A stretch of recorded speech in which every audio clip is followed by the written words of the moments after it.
On a fait un atelier de préparation de bouillie. Donc la première chose, on voit l'opérateur qui va s'équiper comme il faut en pensant bien à mettre le pantalon par-dessus les bottes et surtout la combinaison par-dessus les gants pour éviter que le produit puisse couler et pénétrer dans le gant, ce qui serait encore pire que de ne pas être protégé.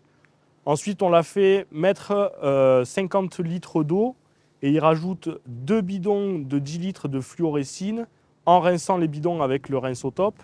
Et ensuite, on lui a fait préparer une poudre dans un seau comme si on devait préparer un reliquat de bouillie avec un soufre ou une bouillie bordelaise quelconque. On a incorporé ça dans le pulvé. Ensuite, il s'est déséquipé, le chauffeur, et il est parti avec une combinaison neuve. On est parti pulvériser à la vigne. Et au moment de la pulvérisation, on s'est rendu compte qu'il y avait des jets bouchés. Donc il a fallu intervenir pour déboucher les buses. Évidemment, en remettant les EPI et en respectant toute la législation de ne pas souffler dans la buse, etc., etc.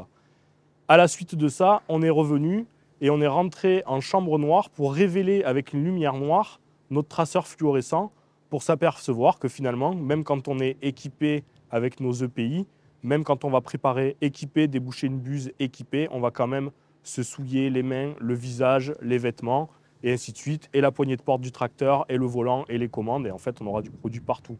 D'où l'importance de bien rincer sa rampe, de bien entretenir son matériel, de bien préparer des bouillies homogènes pour éviter d'avoir tous ces soucis quand on va traiter.